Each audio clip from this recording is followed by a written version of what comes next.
Donc, on va pouvoir passer aux questions-réponses. Donc, je ne sais pas si, Elena, tu as pu voir, j'ai vu qu'il y en avait des nouvelles, en fait, hein, dans le chat. Est-ce qu'on commence par les questions qu'on avait reçues? Je te laisse déjà commencer.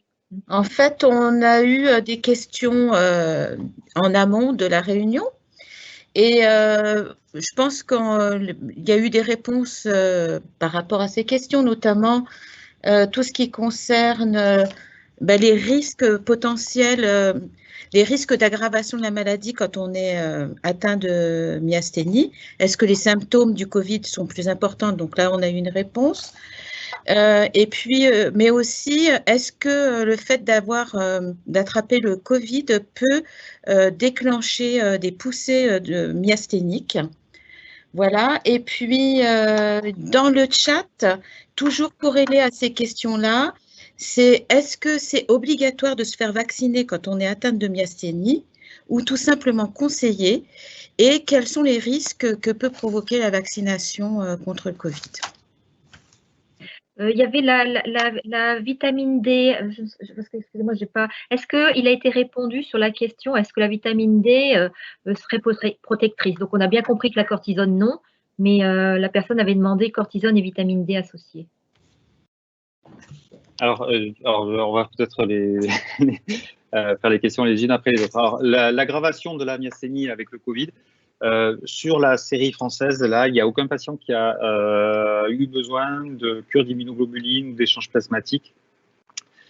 Toutes les aggravations, toutes les formes sévères que l'on a eues en France étaient des formes sévères qui étaient liées au Covid lui-même. Hein, les patients n'ont pas véritablement décompensé leur myasthénie. Pas de façon importante, en tout cas pendant la première vague. Dans la deuxième vague, là, on a quelques patients qui ont décompensé un petit peu, et il y a quelques cas décrits dans la littérature aussi. En tout cas, ce qui est sûr, c'est que c'est pas un virus qui fait décompenser très beaucoup la myasthénie. Le très beaucoup est volontaire. C'est un virus qui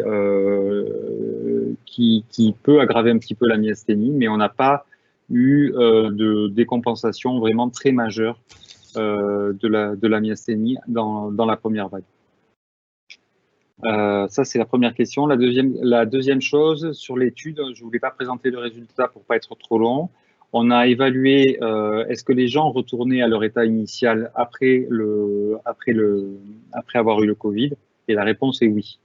La moyenne de suivi qu'on a sur les patients, c'est un peu plus d'un mois, et en un peu plus d'un mois, la plupart des patients retournent à leur état antérieur.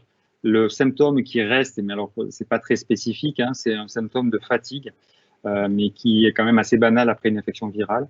Mais par contre, quand on reprend les items, la chute de la paupière, la vision double, les problèmes pour mâcher, les problèmes pour avaler, la tête qui tombe, les difficultés pour porter les bras au-dessus de la tête, la difficulté de se lever d'une chaise, etc. Là, on voit que les choses se sont légèrement aggravées pendant le Covid et puis après, ensuite, diminuent.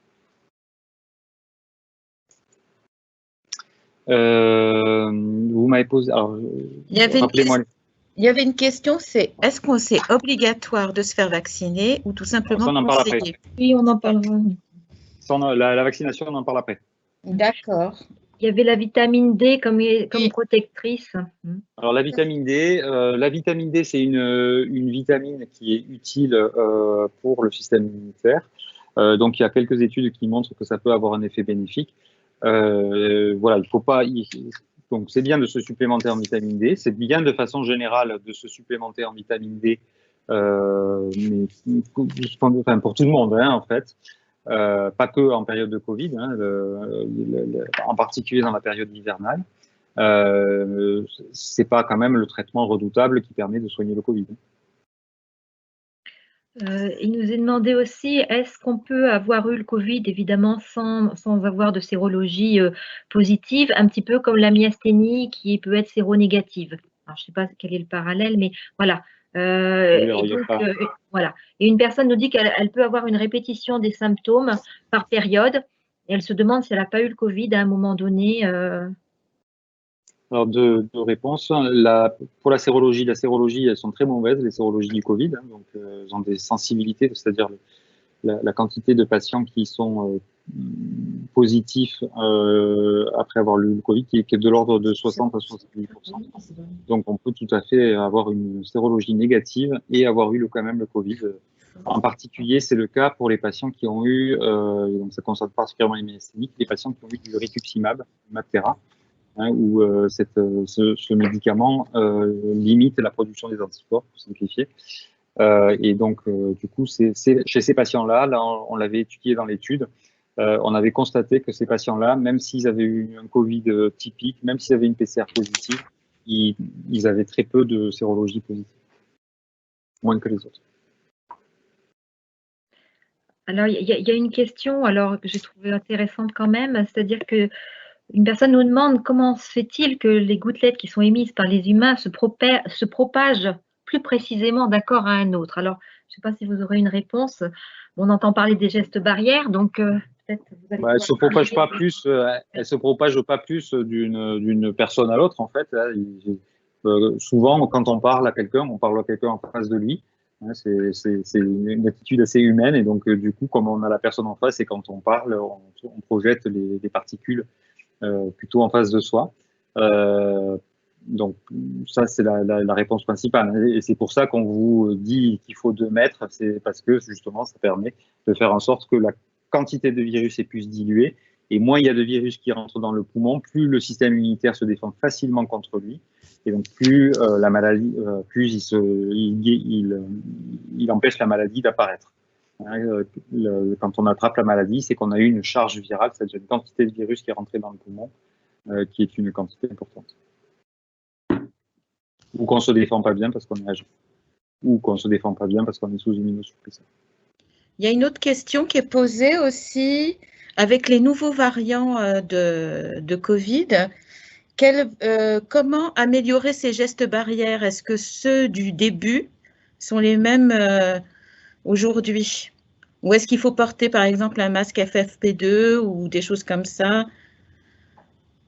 Première chose, c'est appliquer les gestes barrières, ce que vous connaissez, parce qu'on voit toujours des gens qui, pas forcément volontairement, c'est parce qu'on oublie tous, qui ont le masque sous le nez, qui vont avoir, qui vont pas se laver les mains après s'être gratté le masque, des choses comme ça. Donc, clairement, la première chose, c'est appliquer les gestes barrières qu'on connaît.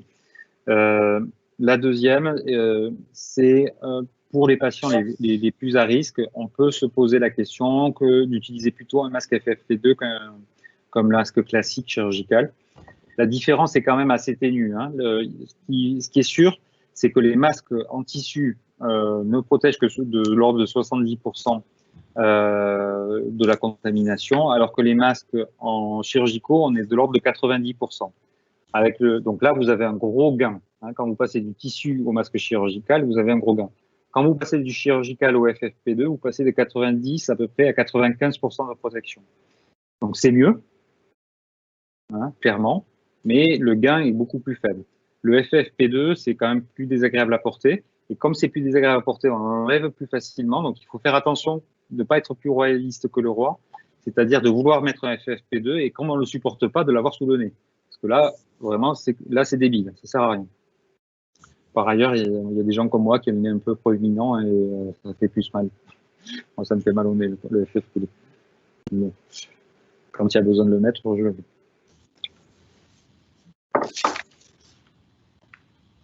Il y avait une question très, très générale qui demandait votre avis sur les conclusions qui avaient été publiées par le projet CARE-MG. Alors ouais, CARE-MG, c'est une étude un peu très différente de la nôtre. C'est des collègues un peu internationaux qui ont monté ça. J'ai plus les chiffres en tête. Alors c'est un questionnaire qui était beaucoup plus simple que le nôtre, où on savait juste si les patients avaient une myasthénie ou pas. Je crois qu'ils savaient le type d'anticorps et ils savaient à la fin si les patients étaient décédés, avaient récupéré, avaient pas récupéré, et il y avait une ligne récupération inconnue. Donc ils ont plus de patients que nous, ils ont plus de 100 patients. Ils ont eu plus de décès, puisque nous on est à 15%, ils sont de l'ordre de 30%, mais tout simplement parce que c'est une étude qui est centrée sur l'hôpital. Nous, on a essayé de mener une étude grâce à Madame Archer, justement, où on a fait un mailing au printemps pour essayer de récupérer les patients qui avaient été aussi pris en charge à la maison, pour récupérer vraiment tous les patients, les graves et les pas graves. Et donc, du coup, pour mieux savoir justement quels étaient les facteurs de risque de forme grave. Donc, eux, ils ont plus de formes graves parce que probablement, il y a un biais qui est le fait qu'il y avait que des patients hospitalisés. Enfin, plus de patients hospitalisés. Donc, voilà. Et donc, nous, enfin, bon, ça, après, chacun est libre de penser ce qu'il veut. Je pense que notre étude, elle est plus intéressante dans le sens où on a vraiment beaucoup plus de données sur le traitement, la posologie du traitement, sur comment le temps de prise en charge, le délai, etc. On a beaucoup plus de données. Je vous ai présenté là que les données principales pour pas trop vous assommer. Alors, on revient une personne nous demande à quel dosage quotidien les corticoïdes sont un facteur de risque de sévérité si on contracte la Covid. Dans l'étude, on a essayé de regarder s'il y a entre plus de 20 mg et moins de 20 mg, il y avait une différence. Puisqu'on s'est dit plus de 20 mg, ils avaient une grosse dose, moins de 20 mg, c'est plutôt une petite dose. On s'était dit ça. Et on a aussi regardé vraiment milligramme par milligramme. On n'a pas vu de différence. Donc, qu'on soit traité forte dose ou pas forte dose, on n'a pas vu de différence. Les collègues de rhumatologie, ils ont mené des études avec des cut-off à 10 mg, ils n'ont pas vu de différence très nette. D'accord.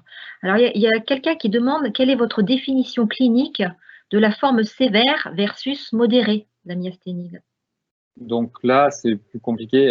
On a utilisé une échelle qui s'appelle l'échelle MGFA, qui est donc une échelle en 5, pour simplifier, en 5 niveaux. Avec le niveau 1, c'est une myasthénie avec purement des symptômes oculaires. Niveau 2, c'est une myasthénie avec des symptômes légers. Niveau 3, avec des symptômes modérés. Niveau 4, avec des symptômes sévères. Et niveau 5, c'est la crise myasthénique avec la nécessité d'une prise en charge en réanimation. Donc, on a utilisé cette échelle-là, qui est une échelle reconnue internationale. On a essayé d'utiliser une autre échelle qui s'appelle l'échelle MGADL, qui est une échelle des symptômes, mais comme on prenait des informations qui étaient dites rétrospectives, c'est-à-dire qu'on demandait aux gens de se souvenir quels étaient les symptômes, c'était pas très fiable en fait. Donc celle qu'on a utilisée, c'est vraiment cette échelle-là, donc l'échelle MGFA. Donc c'est le médecin qui déterminait si la myasthénie était donc purement oculaire, légère, modérée, sévère ou niveau 5 réanimatoire. Excusez-moi, j'ai l'impression vraiment de sauter du coq à l'âne.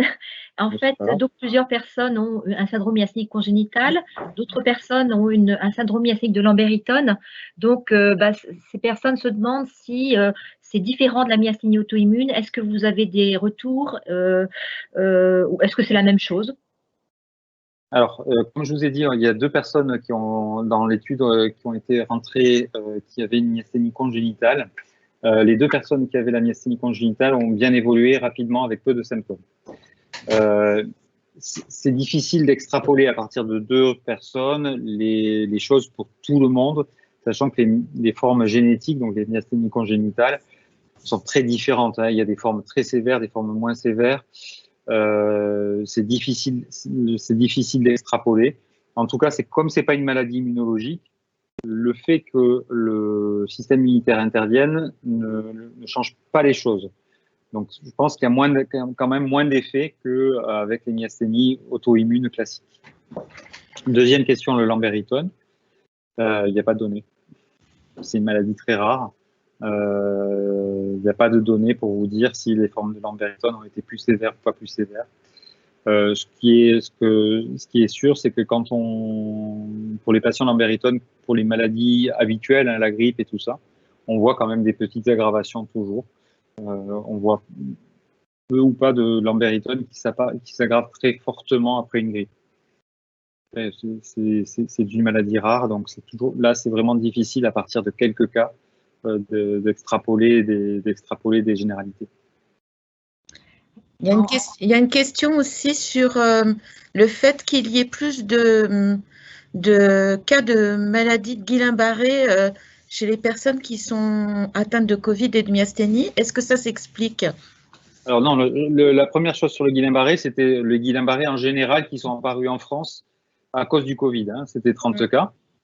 Les Guillain-Barré, c'est une maladie qui est vraiment déclenchée par les maladies infectieuses. C'est très très classique après après la grippe, c'est très classique après certains virus du rhume, c'est très classique après certains virus qui s'appellent le CMV, c'est très classique après une bactérie qui s'appelle le Clostridium, je cherche le nom de la bactérie, je le trouverai pas, c'est pas très grave, on s'en fout. Donc c'est une maladie déclenchée par les virus, et donc là on a trouvé 30 cas. Ça, on n'a pas constaté en France cette année de différence de nombre de Guillain-Barré avec ce qu'on a d'habitude. Sachant que quand même, il y a beaucoup moins de grippe en France depuis qu'il y a les gestes barrières, donc que c'est quand même une maladie classiquement déclenchée par la grippe. Mais bon, je vous l'ai présenté, je vous l'ai dit parce qu'on avait trouvé ça, hein, mais ça n'a rien à voir avec la myasthénie. Après, on peut avoir la peste et le choléra, hein, c'est toujours possible, hein, mais bon, on peut gagner 2 fois l'auto aussi, hein, mais c'est pas très fréquent. Ouais. Alors, il y a quelqu'un qui demande si, quand on est sous perfusion d'immunoglobulines, est-ce que le système immunitaire est plus efficace pour lutter contre le SARS-CoV-2? Est-ce qu'on est mieux protégé? Alors, dans l'étude qu'on a faite, il y avait, dans mon souvenir, 3 personnes qui avaient reçu des immunoglobulines dans les 6 mois qui précédaient leur infection par le Covid. Elles n'ont pas fait plus de formes sévères que les autres, mais bon, là aussi, c'est que 3 personnes, hein, donc c'est difficile de faire une généralité. Ce qui est sûr, c'est que pour l'instant, ce qu'on peut imaginer, c'est qu'un jour, quand il y aura beaucoup de monde qui aura eu le Covid, les immunoglobulines, c'est des choses qui sont issues de donneurs. Donc on prend les anticorps qui viennent de donneurs du sang, qui viennent donner leur sang au centre de transfusion sanguine. Quand il y aura beaucoup de monde qui aura eu le Covid, il y aura des anticorps contre le Covid dans les immunoglobulines polyvalentes qu'on perfuse. Et donc à ce moment-là, on peut imaginer que ça permette de lutter contre le Covid. Pour l'instant, il n'y a pas de raison qu'il y ait beaucoup d'anticorps Covid, puisque ça prend du temps, hein, de fabriquer tous ces produits-là. Il n'y a pas beaucoup de raisons qu'il y ait beaucoup d'anticorps Covid, et donc s'il n'y a pas d'anticorps Covid, vous êtes ni plus ni moins protégé. Les immunoglobulines ne sont pas un médicament qui diminue l'activité du système immunitaire de façon importante. Donc, ça agit très différemment. Et donc, du coup, il n'y a pas de raison de faire une forme plus sévère de Covid si on est sous immunoglobulines. Mais si on est sous immunoglobulines, c'est qu'on a une myasthénie plus sévère. Donc là, par contre, on risque quand même d'avoir une forme sévère. Donc ça protège pas, mais ça n'aggrave pas. Mais ça donne quand même les mêmes facteurs de risque que pour les autres. Il y a plusieurs questions sur pour se protéger d'arrêter le traitement ou de reporter le traitement, que ce soit cortisone, Immurel, et puis je me demande si j'ai pas vu Rituximab aussi. Surtout pas. Surtout pas pour la cortisone et l'Immurel. Si votre myasthénie nécessite d'être prise en charge, comme je vous ai dit, le facteur de risque principal est de très loin, hein, mais vraiment très loin. Hein. Je vous ai dit multiplié par 120. Hein, c'est le fait d'avoir une forme sévère de myasthénie. Donc, si on ne la traite pas et qu'on ne la prend pas en charge avec son traitement de fond, vous risquez de faire une forme sévère de Covid. Hein. Là, je vous ai dit que la cortisone et les immunosuppresseurs sont un facteur de risque. Probablement, principalement, parce que la myasthénie sévère, elle est traitée par cortisone et immunosuppresseurs. Il y a probablement un lien entre les deux. Hein, et donc, ce qui est sûr, c'est que plus vous rentrez dans le Covid avec une forme légère de la myasthénie, que vous soyez sous cortisone ou immunosuppresseur, plus vous avez de chances de faire une forme légère. Donc, ça veut dire qu'il faut être pris en charge et surtout, on n'arrête pas les traitements par cortisone. Alors, en plus, si vous arrêtez la cortisone, le risque, c'est que la glande qui fait de la cortisone naturelle, qui s'appelle la surrénale, ne redémarre pas. Vous fassiez une maladie très sévère qui s'appelle l'insuffisance surrénalienne. Donc, non, surtout, on n'arrête pas la cortisone, surtout, on ne retarde pas la cortisone, surtout, on ne retarde pas la mise en place d'un traitement immunosuppresseur parce que vous risquez d'être plus sévère quand vous rentrez dans le Covid. Et donc, si vous êtes plus sévère quand vous rentrez dans le Covid, vous avez une forme plus sévère de Covid. La question se pose pour le rituximab. Hein, par contre, souvent les gens qui ont du rituximab, c'est des gens qui ont des formes un peu sévères de la myasthénie. Ce qui est sûr, c'est que là, on va en parler tout à l'heure, on se pose des questions entre rituximab et efficacité du vaccin. On ne se pose pas du tout avec les autres immunosuppresseurs, avec la cortisone. Donc on en reparlera tout à l'heure des délais entre le rituximab et la cortisone.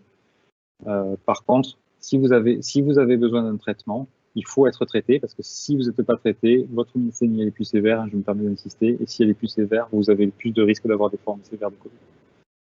Alors justement, cette notion de sévérité, il y a une personne qui se demande à quel moment on apprécie la sévérité, parce qu'en fait, cette dame a je pense que c'est une dame, avait une forme sévère il y a quelques années, donc elle a eu des traitements elle a eu 7 ans de CSF, des corticoïdes, des immunoglobulines. Maintenant, elle va mieux. Est-ce qu'elle est toujours considérée comme forme sévère? Je vous ai pas présenté ça pour pas surcharger les tableaux et que ce soit pas trop lourd. On a regardé ça. Là, c'est forme sévère au moment où on rentre dans le Covid. Et au moment où vous attrapez le Covid, si vous avez une forme sévère ou pas sévère de la myasthénie, c'est ça, en fait. Le fait d'avoir eu une forme sévère il y a 20 ans, c'est pas du tout un facteur de risque. C'est pas parce que votre myasthénie a été sévère il y a 20 ans quand vous avez commencé que vous avez un facteur de risque. Si elle est bien équilibrée maintenant, par contre, c'est pas un facteur de risque. On l'a regardé. On avait, pour les patients, alors il y a des questions sur le thymus aussi. On l'a regardé, si le fait d'avoir été opéré du thymus était un facteur de risque de faire une forme grave de Covid, on n'a pas trouvé.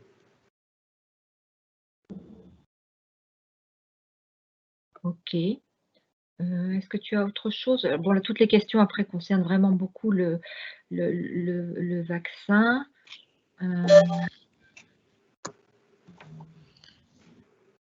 Bon, j'en profite pour dire à tout le monde qu'effectivement, il y aura un replay.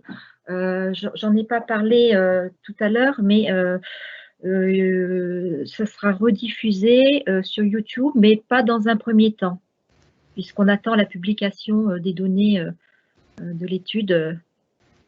Voilà, l'étude est acceptée pour un journal qui s'appelle Neurology, un journal américain, mais on nous a demandé d'avoir un embargo tant que la publication n'est pas sur Internet, et donc du coup, voilà. Je suis désolé, mais vous saurez, je crois que l'enregistrement est fait, et vous y aurez droit dès que les Américains nous donnent le droit de le publier. Il y a quand même une question sur le variant. Oui. Est-ce qu'il faut s'inquiéter du variant? Enfin, des variants même. Oui, il faut s'en inquiéter, pas plus pour les myasthénies que pour les autres, mais il faut en effet, c'est assez inquiétant de voir des variants qui possiblement sont plus contagieux. Alors, à la rigueur, plus contagieux, ça veut juste dire qu'il y aura plus de cas, bon. Voilà. Mais plus sévère comme le variant sud-africain, comme il semble être plus sévère, ça c'est inquiétant. Après, ça veut dire qu'il faut avoir toujours les gestes barrières. Ça veut dire aussi que, on va en parler, plus vite les gens seront vaccinés. Dans tous les cas, même si les vaccins sont, imaginons qu'ils sont un peu moins efficaces contre les variants, ils seront au pire un peu efficaces. Donc clairement, plus vite les gens seront vaccinés, plus on sera tranquille, y compris pour les variants. Dernière question, peut-être, est-ce que la cyclosporine peut protéger contre le virus?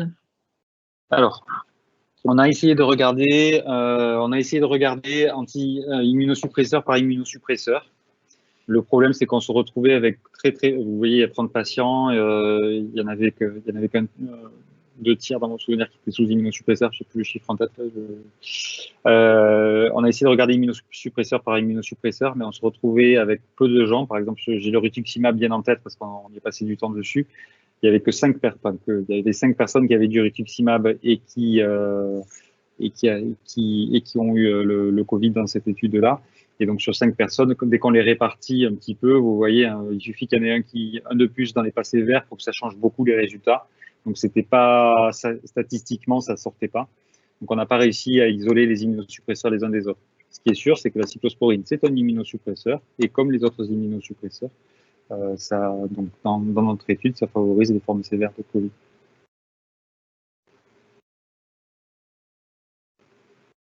Mais je répète, c'est pas parce que les traitements sont des facteurs de risque de forme sévère de Covid qu'il faut arrêter les traitements. Surtout pas. Si vous arrêtez les traitements, vous allez déséquilibrer votre myasthénie. Si vous déséquilibrez votre myasthénie et que vous chopez le Covid, là, c'est la cata. Donc surtout, on n'arrête pas les traitements.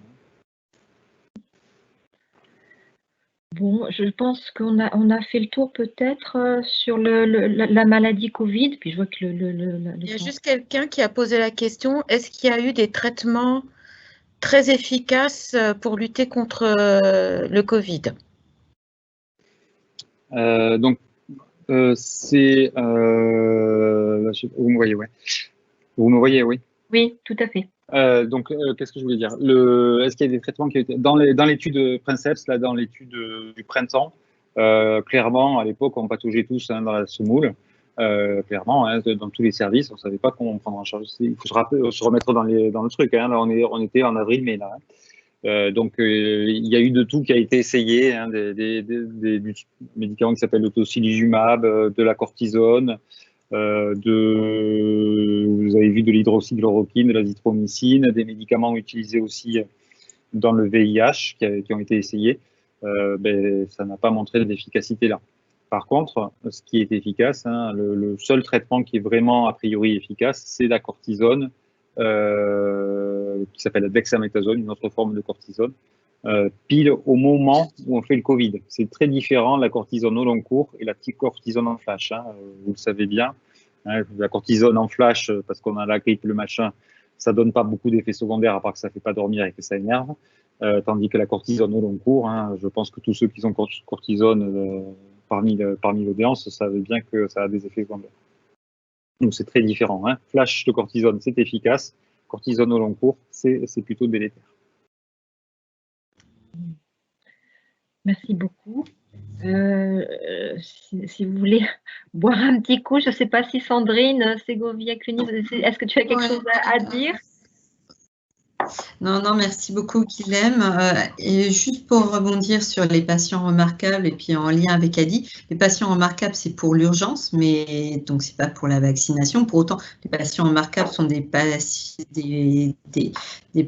qui ont effectivement, qui sont des prioritaires, en tout cas liés à leur état de santé. Et puis je vais donner la parole à Guilhem, mais pour moi, quand un patient est remarquable, il est éligible à la vaccination des ultra prioritaires. Voilà. Oui, j'ai entendu. Pardon, vas-y. Oui, j'ai entendu à l'instant qu'on disait qu'il y avait des rendez-vous, 500 000 rendez-vous, qu'elle est disponible pour des vaccinations. Donc, pour ceux qui n'ont pas encore été vaccinés, ça va s'ouvrir. Donc, voilà, faut dire que. Et puis, sinon, sur les autres points, je vous annoncer une bonne nouvelle, puisque la maison d'accueil spécialisée Yolène de Kepler sera vaccinée la semaine prochaine. On vient de le savoir par l'ARS, Guilhem. Donc, au dernier moment, au moment où on allait vacciner quelques jours plus tard, tous les vaccins ont été bloqués. Et donc là, on a l'information que les vaccins étaient débloqués. Donc, on pourra le faire la semaine prochaine, ce qui est une excellente nouvelle. Voilà, donc ça signifie concrètement qu'il y a plus de vaccins qui arrivent et donc effectivement, il y a plus d'opportunités de se faire vacciner. Il y a des questions qui avaient été posées sur le certificat médical, Guilhem, sur le fait dans les centres de référence. Certains avaient posé la question plus sur un centre de référence que par le médecin traitant. Est-ce que tu pourrais en parler aussi de l'étude qui se met en place de suivi de ces vaccinations ou les gens qui ne se font pas vacciner? Ouais. On va en parler. Par contre, on a perdu votre présentation. Oui, alors j'essaie de la remettre. Alors, attendez. On est tous dans des endroits complètement différents, c'est compliqué. Qu'est-ce qu'il fait? Partager du contenu, on va y arriver, diaporama. Voilà, c'est bon, je la vois. C'est bon, vous l'avez? Attendez, oui, je pense que je vais pouvoir la récupérer. Voilà, c'est parfait. Je diffuse. Vous me dites quand... Voilà, ça y est, elle est à l'écran. Bon, je suis toujours le docteur Sauvé, je suis toujours à Bordeaux. Tac. Donc, on va parler un petit peu des vaccins.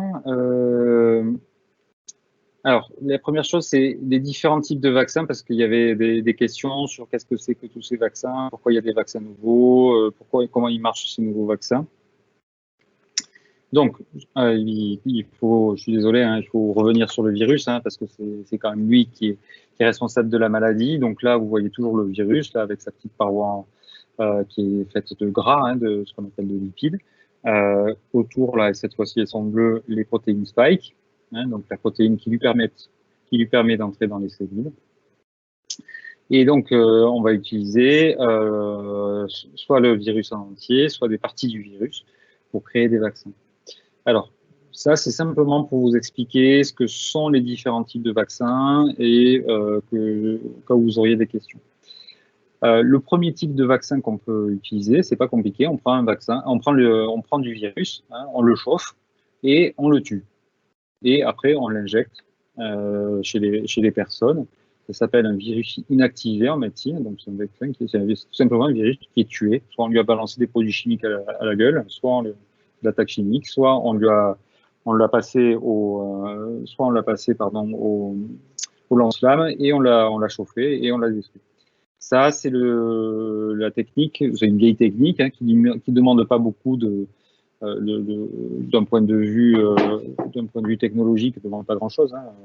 Faire chauffer de l'eau, tout le monde y arrive, et qui est développé donc par, bon, j'exagère hein, bien entendu, j'exagère bien entendu, et qui est développé donc par les Chinois de Sinopharm et par le laboratoire, vous en avez peut-être entendu parler là à côté de Nantes, qui s'appelle Valvena. Donc c'est des techniques qui nécessitent de rajouter beaucoup d'adjuvants pour qu'il y ait une réponse immunitaire importante. Donc ça, c'est le virus tué. Le deuxième type de choses qu'on peut faire, c'est des virus dits atténués, c'est-à-dire qu'on va l'affaiblir. Avec des produits chimiques ou d'autres choses, on va affaiblir progressivement le virus. Alors, à ma connaissance, je n'ai pas trouvé beaucoup de choses qui soient actuellement qui soient bientôt disponibles avec ce type de technique. C'est la technique qui est utilisée pour la vaccination de la rougeole, la vaccination du BCG ou la vaccination de la fièvre jaune. Donc, cette technique, c'est une technique efficace. Hein, le vaccin de la rougeole, il est très efficace. Mais qui a un inconvénient, c'est comme c'est quand même un virus qui est toujours vivant, même s'il est affaibli, on ne peut pas l'utiliser, ces vaccins-là, chez les gens qui ont des immunosuppresseurs et de la cortisone à forte dose. Parce que le virus est encore vivant. Après, donc soit on prend tout le virus, soit on prend des bouts du virus, donc des fragments isolés du virus. Donc par exemple, on peut prendre que la protéine S du virus, et on la met dans le vaccin. Et là aussi, il faut utiliser un adjuvant pour que le système immunitaire arrive à bien le reconnaître et à bien s'entraîner. Et donc ça, c'est une technique qui est bien connue. Hein. C'est une technique qu'on utilise par exemple pour la grippe. C'est une technique qu'on utilise aussi pour l'hépatite B. Hein. Pour l'hépatite B, on utilise vraiment un bout de protéine qu'on isole. Et donc ça, c'est la technique qu'avait décidé d'utiliser Sanofi. Mais comme vous avez constaté, hein, ils ont eu un problème avec leur adjuvant et donc là, ils sont obligés de refaire une étude parce que leur adjuvant n'était pas assez puissant.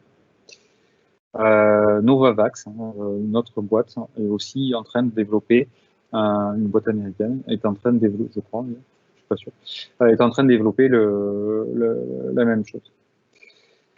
Après, on peut faire des trucs. Après, les chercheurs, là, ils se sont mis à faire des trucs rigolos. Ils ont pris un premier virus.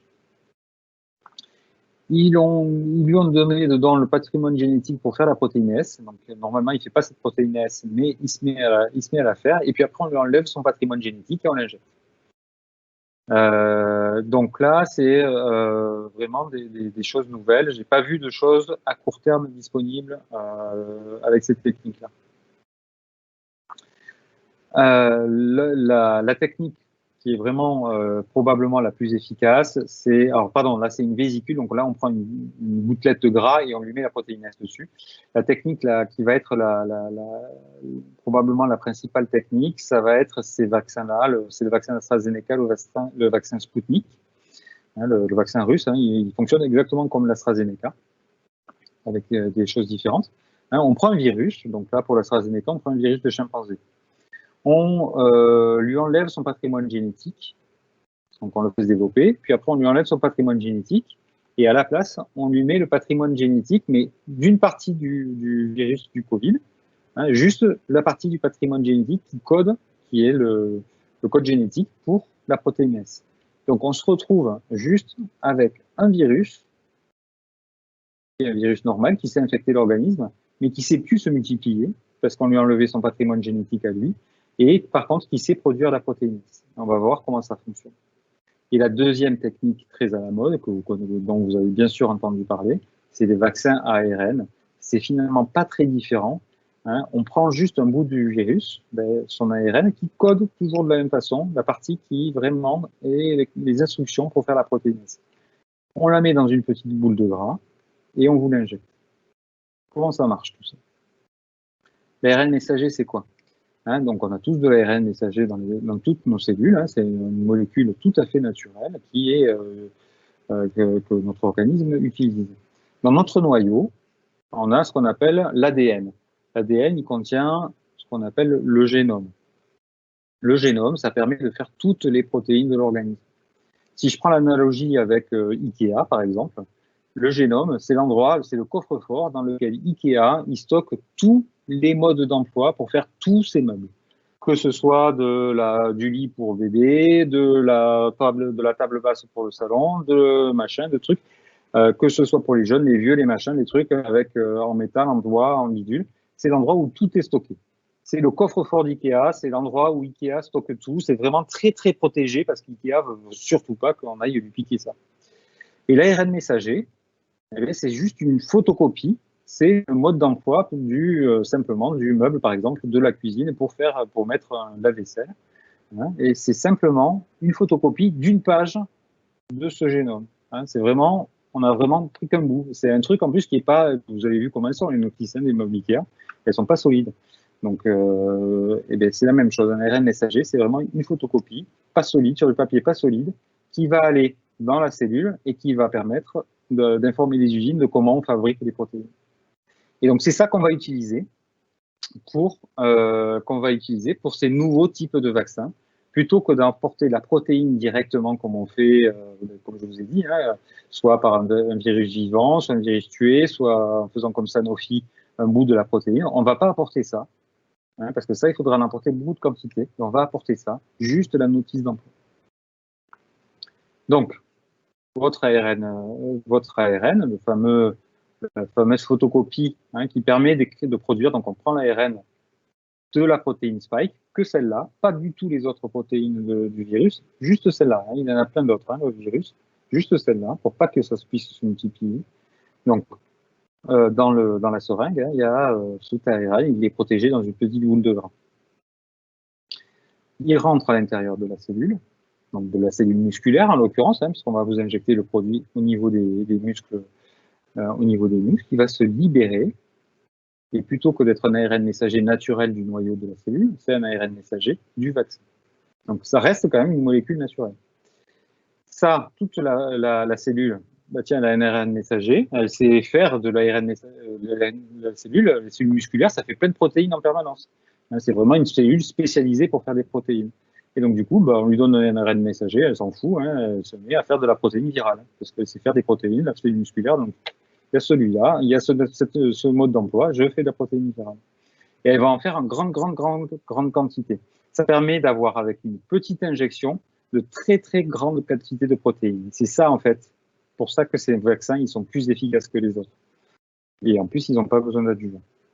Donc, du coup, la cellule musculaire, elle va faire des protéines du virus, la protéine S, qui vont être captées par le système immunitaire, qui va les reconnaître. Les lymphocytes vont s'activer. Les lymphocytes, c'est les cellules du système immunitaire. Il y en a deux types, hein, les B et les T. Les B, ils vont faire des anticorps, hein, ce que vous connaissez bien. Et les T, ils vont faire des cellules mémoire, essentiellement.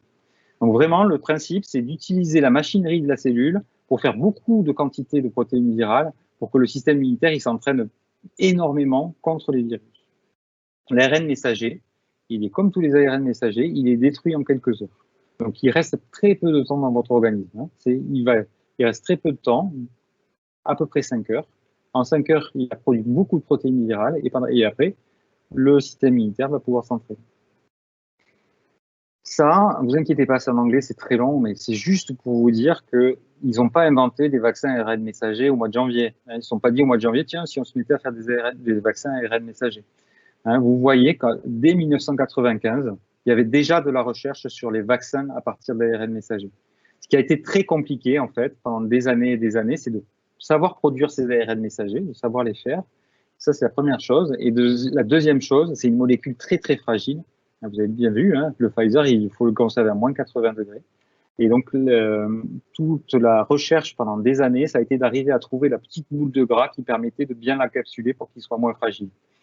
Hein, et Moderna a fait un gros coup là, hein, parce qu'ils sont passés de moins 80 à moins 20 degrés.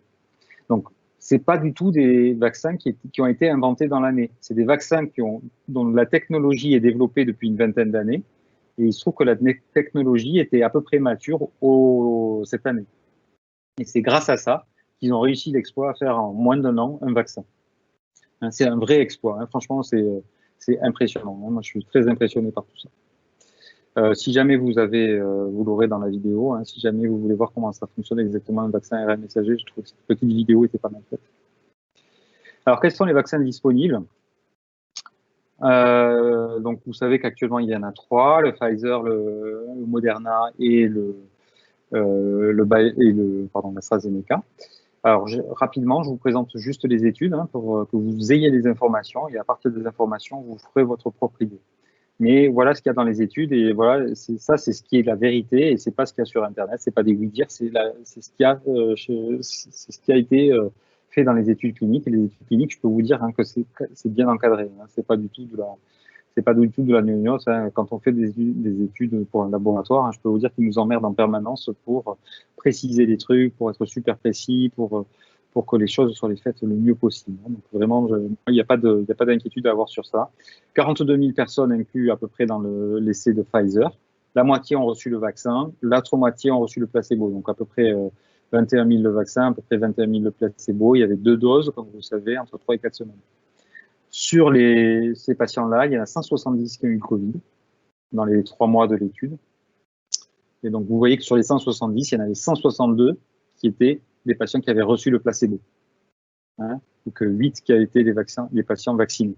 Hein, et vous voyez avec le temps hein, que les patients qui ont eu là vous avez la courbe du nombre de patients qui ont eu le Covid et qui étaient vaccinés. Et là, le nombre de patients qui ont eu le Covid et qui ont eu le placebo. Vous voyez clairement que les gens qui ont été vaccinés, il n'y en a quasiment pas beaucoup hein, qui attrapent le Covid.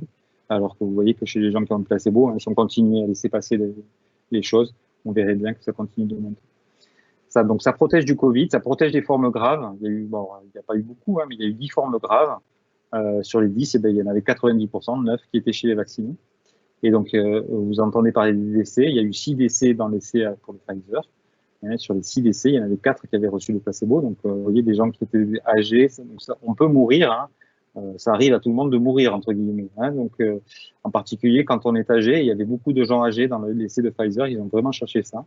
Et donc, sur les 6 décès, il y en avait 4 qui avaient le placebo. Donc, on ne peut pas dire qu'ils ont reçu de l'eau salée. Hein, c'est ce qu'ils ont reçu. Donc, on ne peut pas dire que ce soit le médicament. Donc, voilà pour le Pfizer. En termes d'effets secondaires, c'est un vaccin. C'est un vaccin efficace. Hein, je vous ai dit 95% d'efficacité. Donc, comme c'est un vaccin efficace, eh bien, on le sent passer quand on a l'injection. Quand on a l'injection, on a, vous voyez, les symptômes principaux et la moitié des patients qui ont de la fatigue. On a des maux de tête, on a des frissons, on a des douleurs musculaires, on a des douleurs articulaires. C'est un vaccin, on le sent passer. Je vais vous dire, ça prouve que ça marche. En fait. Il n'y a pas eu d'effets secondaires graves. Il n'y a pas eu plus d'effets secondaires graves dans le groupe des gens qui ont eu le vaccin que dans le groupe du placebo. Donc on peut dire que c'est le hasard qui a fait que des gens ont eu des problèmes. Pour le Moderna, c'est sensiblement la même chose. L'étude est un peu plus petite, c'est que 28 000 personnes, c'est énorme, hein, 28 000 personnes dans une étude. Tout à l'heure, comme avec Covid, c'était 34 patients et déjà, ça m'a demandé beaucoup de travail. Hein. Donc 50-50, 2 doses, 4 semaines d'intervalle entre les 2 doses.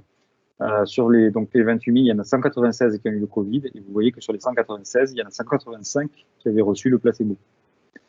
Hein, donc clairement, c'est un vaccin qui est efficace, 94% d'efficacité, et donc vous voyez sensiblement exactement la même courbe que tout à l'heure, avec des patients qui reçoivent ici le placebo, et on voit que progressivement ils attrapent le Covid, et là des patients qui avaient eu le vaccin, et donc vous voyez qu'ils attrapent beaucoup moins le Covid. Le vaccin de Moderna, 30 formes graves sur les 28 000 personnes, et vous voyez 0 dans le groupe vacciné, 30 dans le groupe placebo. Donc, il prévient des formes graves. Donc, hein, on en a parlé tout à l'heure, hein, la myasthénie, c'est un élément qui fait qu'on a une forme grave. Donc, vous voyez clairement que le vaccin, il empêche les formes graves de Covid. Bien sûr, c'est pas des myasthénies. Hein. Il y a 5 décès. Alors là, je ne sais pas ce que j'ai fabriqué. Dans mon souvenir, c'est 3 décès et c'est 2 dans le groupe vacciné, 1 dans le groupe placebo. Je suis désolé pour ça et en plus, je n'ai pas relu, donc je ne me souviens plus exactement du chiffre de décès, mais on reste voilà, dans la marge de sécurité. Là, il y en avait un peu plus dans le groupe vacciné. Le Moderna, c'est dur à lire, mais globalement, ça fait la même chose. Ça donne des maux de tête, ça fatigue, ça donne des douleurs musculaires, ça donne des douleurs articulaires. Alors, on a beaucoup parlé des cas de paralysie faciale, hein, parce qu'il y a eu 4 cas de paralysie faciale pendant l'étude du vaccin Moderna. C'est celui-là où il y a eu la paralysie faciale. Et paralysie faciale, hein, c'est le fait d'avoir le nerf facial, celui qui commande les muscles du visage, qui est paralysé. Et donc, ça donne un affaissement du visage, une faiblesse du visage. Il y en avait 3 qui avaient été vaccinés, 1 qui avait le placebo. Donc, vous voyez qu'on peut avoir une paralysie faciale, c'est dit a priori, c'est-à-dire sans qu'on ait de raison particulière de la faire. Et pour l'instant, on n'a pas de signal inquiétant. Donc, il y a 20 millions d'Américains qui ont reçu le vaccin. J'ai 9 millions, je crois, en Angleterre, 2-3 millions en Israël. Et on n'a pas de cas rapportés particulièrement. Et pour l'instant, j'ai fait le point là, il y a juste quelques jours avec mes collègues de la pharmacovigilance de Bordeaux qui s'occupent de la surveillance du vaccin. Ils n'ont pas noté de cas de paralysie faciale. Donc, c'était probablement le hasard qui fait qu'il y en a eu. Il y a eu des allergies. Hein, et donc, vous voyez qu'il y en a quand même plus fréquemment avec les vaccinés qu'avec les placebos. Allez, après, j'arrête de vous embêter avec les courbes. Vous voyez, pour l'AstraZeneca, hein, sensiblement la même courbe. Alors, le papier de l'AstraZeneca, il est beaucoup plus compliqué à lire parce que ils ont groupé plusieurs essais. Il y a eu des essais en Angleterre, des essais sur certains gens, des essais au comment s'appelle, au Brésil sur d'autres personnes, etc. Donc, c'était compliqué à lire et c'est pour ça qu'en plus, ils ont recruté moins de gens. Vous voyez, 11 000 personnes que les 2 autres. Et surtout, ils n'avaient pas beaucoup de gens qui avaient moins de 56 ans. Et donc, du coup, c'est pour ça que vous avez entendu que pour l'instant, il n'est pas conseillé chez les gens qui sont plus âgés, parce qu'on n'a pas assez de données. Ça ne veut pas dire qu'il n'est pas efficace, hein, ça veut dire qu'on ne sait pas.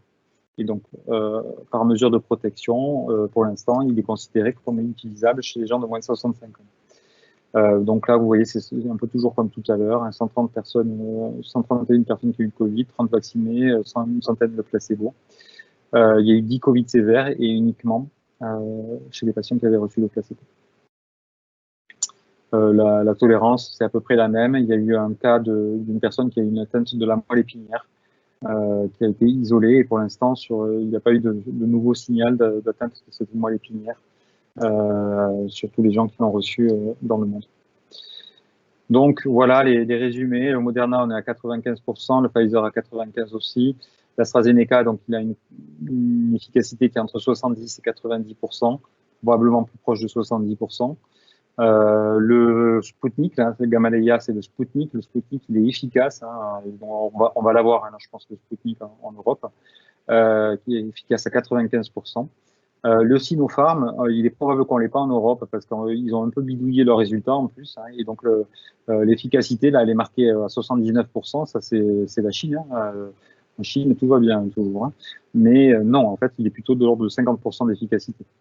Donc, à la limite. Hein, donc, ils peuvent l'offrir dans le monde entier. Hein, il n'est pas très efficace. Alors, le vaccin des maladies neuromusculaires, donc c'est pour qui? C'est pour les neuropathies, les myasthénies, les amyotrophies spinales. Alors, comme il fallait prioriser des gens, on a établi des priorités. Donc, plutôt les gens qui avaient, donc l'ACV, c'est une atteinte de la respiration, les gens qui avaient des maladies du cœur. Et comme je vous ai dit tout à l'heure, la cortisone et les immunosuppresseurs, c'est un facteur de risque de forme sévère. Donc, il faut être vacciné quand on est sous cortisone ou immunosuppresseur. C'est vraiment très important. Les contre-indications, c'est les allergies, les femmes enceintes et les Covid de moins de 3 mois. On ne vaccine pas quelqu'un qui vient d'avoir la maladie parce que là, par contre, on risque de potentialiser les effets secondaires immunologiques du vaccin. Vaccination et traitement de fond. Donc, avec la cortisone et les immunosuppresseurs, le vaccin est conseillé, il n'est jamais obligatoire, hein, il est toujours conseillé. Quand on est sous immunoglobuline, Tégéline, Privigène, Octagam, Clérigue, etc., on considère qu'il vaut mieux faire le vaccin à peu près une semaine après la cure, tout simplement parce que le vaccin, je vous ai dit, ça donne mal à la tête, ça fatigue, les immunoglobulines, ça donne mal à la tête, ça fatigue. Donc, on va essayer d'éviter de cumuler les effets secondaires de tout le monde. Pour les quelques personnes qui ont des immunoglobulines sous la peau, l'Hisantra, ça peut être fait à n'importe quel moment. Pour les gens qui ont des échanges plasmatiques, on s'est dit que les échanges, ça crevait, ça fatiguait, et que donc, il valait mieux faire le vaccin une semaine après pour éviter de cumuler les fatigues de l'un et de l'autre. Donc, l'élément le plus important, c'est le rituximab, le Mabtera. Donc, c'est un médicament qui agit beaucoup sur le système immunitaire et sur la production des anticorps. Donc, quand on a eu du Mabtera, on considère qu'il faut faire la vaccination pour qu'elle soit efficace 4 à 6 mois après la dernière perfusion de Mabtera. Et il faut attendre 1 mois après la vaccination pour faire la perfusion suivante s'il y a une nécessité de perfusion après. Donc ça, c'est pour optimiser l'efficacité du vaccin. Pour les autres immunosuppresseurs, n'importe quand. Quelle surveillance? On va lancer une étude qui s'appelle VacNemus pour vaccination Covid neuromusculaire. Ça sera des questionnaires qu'on va vous... Ah oui, alors, je devais vous présenter comment était le questionnaire, mais comme j'ai dû changer d'ordinateur, je ne pourrais pas le faire. Donc, ce sera des questionnaires à remplir en ligne où vous recevrez une invitation pour participer à l'étude via, par exemple, via Madame Archer ou via votre centre de référence. Il y aura un lien, vous cliquez sur le lien, vous dites que vous êtes d'accord, hein, et vous rentrerez quelques données, votre nom, votre prénom. On aura besoin de votre numéro de téléphone parce que tous les mois, vous recevrez un SMS pour nous tenir informés de comment vous allez. Et donc, pour envoyer un SMS, on est bien obligé d'avoir votre numéro de téléphone. On a bien bloqué les choses pour que les noms, prénoms, SMS et tout ça soient dans une base de données et que les diagnostics et problèmes médicaux soient dans une autre base de données pour qu'il y ait vraiment pas de lien entre les deux et que personne, votre assureur, le machin, le truc, personne ne puisse faire le lien entre vous et votre numéro de téléphone. Et donc, on fera une analyse tous les mois. Et donc, le questionnaire vous demandera donc votre maladie, votre traitement, vos facteurs de risque. Et après, il vous demandera si vous avez eu le Covid et si vous avez été vacciné. Si vous avez eu le Covid, il vous demandera si vous avez c'était léger, modéré, sévère. Si vous avez été vacciné, il vous demandera vos effets secondaires. Si jamais vous en avez eu des sévères, il vous informera de la façon de le déclarer à la pharmacovigilance. Et ça va nous permettre de suivre l'évolution de l'épidémie du Covid pendant toute l'année, de voir l'efficacité de la campagne de vaccination et surtout d'arriver à déterminer de façon très précoce s'il y a des populations dans lesquelles le vaccin n'est pas efficace suffisamment longtemps, puisqu'on vous demande, après la vaccination, enfin même n'importe quoi, on vous demandera si vous avez eu le Covid. Et donc, si on s'aperçoit qu'au bout de 6 mois, par exemple, les gens qui ont eu du rituximab, je prends un exemple, eh bien, ils se mettent à avoir le Covid, on pourra dire attention, attention, il va falloir vérifier les choses, il va peut-être falloir revacciner plus fréquemment ces patients-là. Donc, pour savoir tout ça, on ne le sait pas pour l'instant. Donc, quand on ne sait pas les choses, il faut faire des études scientifiques pour le déterminer. Et donc, on vous proposera de participer à cette étude. Qu'est-ce que je voulais dire d'autre? Donc, il y a 2 études en cours. Hein. L'étude Comail Covid, c'est les gens qui ont la myasthénie et qui ont attrapé le Covid. Vous avez l'email ici pour pouvoir avoir des informations si jamais vous avez eu le Covid et que votre médecin ne vous a pas proposé de participer à cette étude, on pourra vous le proposer là. La deuxième étude, donc la surveillance de l'épidémie purement en ligne, hein, ça vous prendra 5 minutes. Hein. Franchement, on a conçu les choses pour que ce soit le moins consommateur de temps pour les gens. Donc ça, c'est VacNemus, elle va commencer bientôt. Elle passe demain au comité de protection des personnes, au comité d'éthique de Marseille, puisque c'est celui qui va nous évaluer. Et donc, on espère que ça va être validé. Les démarches administratives prennent toujours beaucoup de temps. Hein. Vous savez, en France, c'est toujours quelque chose d'un peu compliqué. Et donc, quand elle sera lancée, il y aura une adresse email qui n'est pas celle-là, qui est la même chose, mais avec un point. Mais bon, ça, vous recevrez des informations plus tard. Au pire, vous envoyez vos demandes d'informations sur celle-ci. Et voilà. Donc, si vous avez des questions supplémentaires, des choses à vérifier sur les vaccins, on a fait un document qui est disponible sur le site de la filière de santé maladie neuromusculaire qui s'appelle Filnemus, filnemus.fr. Et puis là, vous avez l'email des demandes d'informations pour les études. Alors, ce n'est pas des informations sur les résultats, hein, c'est des informations sur la participation. Voilà, j'espère que je n'ai pas trop endormi les gens. En fait, parce que... Non, c'était très intéressant. Mais alors, par contre, on croule vraiment beaucoup sous les questions, des questions même supplémentaires par rapport à ce qu'il y avait. On avait eu quand même plus de 300 questions en amont. Donc là, enfin, je ne sais pas, peut-être Elena, je vais juste poser des questions par rapport à des dates, c'est-à-dire combien de temps par rapport à la grossesse, pour les personnes qui ont moins de 18 ans. Voilà, à partir de quand pourront-ils, voilà, est-ce qu'ils peuvent se faire vacciner? Est-ce qu'il y a quelque chose qui est prévu? On va les prendre les unes après les autres. Pour la grossesse, c'est pas de vaccination. Alors, c'est pas formellement contre-indiqué. Hein. S'il y a vraiment un gros risque pendant la grossesse, on peut vacciner.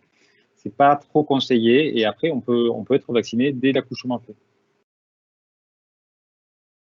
Voilà, dans les études, les femmes enceintes sont exclues de façon générale, tout simplement parce qu'on ne fait pas de courir, vous comprendrez bien qu'on ne fait pas courir de risque à des femmes enceintes et enfin, leur PV surtout. Donc elles sont exclues, donc on ne sait pas ce que peut faire le vaccin sur une grossesse. Donc globalement, c'est déconseillé, mais une fois le bébé né, pas de problème. On nous a aussi beaucoup posé de questions par rapport, toujours pareil, entre les syndromes myasthéniques congénitaux, la myasthénie auto-immune, est-ce que les préconisations sont les mêmes? Il y a des personnes à qui on propose un essai au rosalixizumab, donc ils se demandent s'ils peuvent aussi faire la vaccination. Alors, pour ce qui est des patients myasthénie congénitale, il n'y a pas de raison particulière d'être moins vacciné que les autres. Pas de raison particulière d'être plus vacciné que les autres. En particulier les gens qui ont des atteintes respiratoires, vraiment, on conseille la vaccination. Pour le rosumab, enfin, moi j'appelle ça le rosumab, hein, c'est plus facile pour moi. Je vous conseille d'être vacciné si c'est possible avant que le protocole soit fait. Le vaccin marchera aussi bien chez quelqu'un qui est sous rosumab. Hein. Il y aura moins d'anticorps parce que c'est un médicament qui va diminuer les anticorps. C'est comme si on vous faisait un échange plasmatique, ce médicament. Mais il y aura moins d'anticorps dans le sang, mais la réponse cellulaire, donc les autres lymphocytes, ils marcheront exactement pareil. C'est juste que je vous conseille de le faire avant parce qu'ils sont un peu chiants dans ce protocole. Et là, moi, j'ai toujours pas réussi à avoir de consignes très claires pour une de mes patientes qui est dans ce protocole-là et qui souhaite être vaccinée. Et ils n'ont toujours pas donné de consignes très claires sur la possibilité de la vacciner ou pas. Donc, c'est pour ça. Si c'est fait avant, ce sera mieux. Mais en tout cas, il n'y a pas de raison de penser que ce médicament-là, le rosumab, modifiera l'efficacité du vaccin. D'accord. Alors, on avait vraiment eu beaucoup de questions par rapport aux intolérances au vaccin en général. Alors, beaucoup de personnes se sont posé la question du contenu des vaccins, celle d'aluminium, est-ce qu'ils contenaient des antibiotiques, est-ce que les vaccins... enfin voilà, beaucoup de problèmes d'allergie des gens qui ont pu avoir, par exemple, des œdèmes de Coinck à un moment donné. Est-ce que du coup, il est quand même possible de se faire vacciner? Alors, bon, enfin, pour ceux qui ont des vraies allergies, ceux qui ont fait déjà un œdème de Coinck, en particulier après une vaccination, c'est pas forcément les gens qu'on a le plus envie de vacciner en priorité, en première intention. Clairement, on prend du risque là. Pour ce qui est des adjuvants, les vaccins qui ont le plus d'adjuvants, c'est ceux-là. Hein, c'est les vaccins avec les fragments. Donc, ceux-là, ils ont des adjuvants, ils ont de l'aluminium, ils ont des lipides, etc. Donc, clairement, si vous attendez le Sanofi en fin d'année, il y aura des adjuvants dans le Sanofi, comme il y a des adjuvants dans le vaccin d'hépatite B. Justement, c'est parce qu'il manquait d'adjuvants, l'adjuvant n'était pas parfait, qu'ils ont pris du retard. Pour les vaccins de type plus nouveau, là, il n'y a pas d'adjuvant, parce que c'est ce que je vous expliquais. Hein, ça permet de produire des très grandes quantités de protéines, donc dans cela, il n'y a pas d'adjuvant. Par contre, il y a des conservateurs. Les antibiotiques, là, je pense qu'il faut raison garder, entre guillemets. Les antibiotiques qui sont présents dans le vaccin, c'est des quantités infimes pour éviter que quand on vous injecte le vaccin, on vous injecte une bactérie. Hein. Le principe, c'est d'éviter que le vaccin soit contaminé par une bactérie et qu'on vous injecte une bactérie qui aurait contaminé le vaccin parce que chaîne du froid, parce que X ou Y truc. Donc il faut raison garder. Hein, c'est des quantités relativement infimes d'antibiotiques. Hein. Quand vous prenez un vaccin, vous avez des quantités qui sont de l'ordre pas du milligramme, hein, du nanogramme d'antibiotiques. Quand vous prenez du clamoxyl, vous prenez 1 gramme, hein, de clamoxyl. Hein, donc on est plus de 1000 fois plus en dessous. Après, pour ce qui est des allergies à proprement parler, voilà, hein, si vous avez une allergie sévère, clairement, il y a un risque de développer une allergie, et ces nouveaux vaccins, les vaccins ARN tout particulièrement, parce que à cause de leurs lipides, là, hein, c'est à cause de ça, ils sont allergisants. D'accord. Donc, vous confirmez que tous ceux qui ont, par exemple, une intolérance ou une allergie, qui décrivent des allergies pour les vaccins antigrippales, on nous a parlé de l'hépatite B, on nous a parlé du tétanos, il faut en parler avec du polio, voilà. Là, on peut pas la même chose. Les gens confondent souvent une allergie et le fait d'avoir, quand on a un vaccin, on a des effets secondaires du vaccin. Ça, c'est normal d'avoir des effets secondaires, d'être fatigué, d'être flappy. Il y a des gens qui le supportent plus ou moins bien, hein, ça dépend des gens, clairement. Hein, le fait d'avoir ça, la fatigue, les maux de tête, les frissons, les douleurs musculaires, les douleurs articulaires pendant 24 à 72 heures, 2 à 3 jours maximum, c'est normal. D'accord? Donc ça, c'est pas une allergie. Hein, c'est pas du tout une allergie. Si vous avez une question, là, c'est pas compliqué, hein, vous allez voir votre médecin et vous lui posez la question, est-ce qu'il vous connaît, c'est lui votre responsable, et c'est lui qui vous aidera à prendre la bonne décision. Clairement, les allergies qui empêchent les vaccinations, on est sur du 0,1% de la population. Hein. Donc c'est des allergies très rares. C'est des gens qui... la contre-indication, c'est chez les gens qui ont en permanence sur eux, vous savez, de l'adrénaline pour se l'injecter en urgence si jamais ils font une allergie. Hein. Voilà, c'est plutôt ce type de personnes-là. Il y a des questions aussi du type beaucoup plus généraliste. Est-ce qu'il faut stimuler l'immunité quand on a une myasthénie? Et est-ce qu'il existe un vaccin homéopathique? Alors, un vaccin homéopathique, malheureusement non, parce que l'homéopathie, le principe, hein, c'est qu'on dilue tellement le truc qu'on ne sait même plus s'il y a du produit actif à l'intérieur du produit. Donc non, clairement, il n'y a pas. Vous voyez, hein, l'homéopathie, hein, c'est la même chose que le placebo dans les essais thérapeutiques. Hein. Il y a à peu près la même quantité de produits actifs dans un produit homéopathique que dans un placebo. Donc vous voyez que clairement vous attrapez le Covid. Je dis pas que ça n'a pas d'utilité. Hein. Je dis simplement que pour ça, ça n'est pas efficace. Donc il y avait le placebo, il y avait ça. Et est-ce qu'il faut stimuler le système immunitaire? Pas particulièrement. Hein, vous n'avez pas de choses à faire.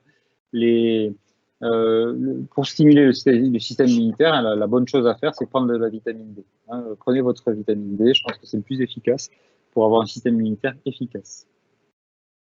Et la vaccination des adolescents qui sont malades? Alors, les moins de 18 ans. Alors, dans les essais de Pfizer, ils avaient tous plus de 16 ans. Dans l'essai de Moderna, ils avaient tous plus de 18 ans. Et c'est pour ça que vous avez des restrictions sur les enfants. Pour l'instant, les pédiatres, alors ça, c'est pas moi qui ai décidé, hein, c'est les pédiatres français se sont réunis, ont fait une grande réunion et ont déterminé que pour l'instant, la population pédiatrique n'était pas prioritaire. Ça ne veut pas dire qu'il n'y aura pas de vaccin un jour pour les enfants, mais d'une part, on ne sait pas si ça fait des choses différentes chez l'enfant par rapport à l'adulte. Et d'autre part, les enfants font quand même des formes moins sévères. Je voudrais revenir sur l'immunité, parce qu'on a eu tellement de questions par rapport à ça. Donc, en vrac, alors, la vaccination risque-t-elle de booster les anticorps toxiques? L'injection du virus ne risque-t-elle pas de provoquer une augmentation des anticorps myasthéniques? Qu'est-ce qu'il en est de notre immunité? Auto-immune veut-il dire que l'on ne risque rien? Est-ce qu'il y a un risque de dérèglement du système immunitaire en cas de vaccination? Voilà. Et l'action du vaccin sur un système immunitaire affaibli. Tout tourne autour un petit peu, il y a beaucoup de questions sur l'auto-immunité de la maladie et puis le système immunitaire en général et l'impact du vaccin. Il y avait aussi beaucoup de questions dans mon souvenir sur le vaccin contre la grippe et on m'a déconseillé le vaccin contre la grippe. Oui. C'est un peu lié, c'est pour ça que je vais répondre Oui, à la fois à vaccin tout ça. vivant, etc. Oui. Voilà, parce que donc il y a beaucoup de gens qui avaient posé la question de savoir si, enfin, qui disaient, on m'a toujours déconseillé le vaccin contre la grippe. Oui. Est-ce que je dois me faire vacciner contre le Covid? Alors, il y a 15 ans, donc les vieux médecins déconseillaient les vaccins contre la grippe aux patients myasthéniques. Et c'est une bêtise. La vaccination contre la grippe, quand on a une myasthénie, elle est conseillée.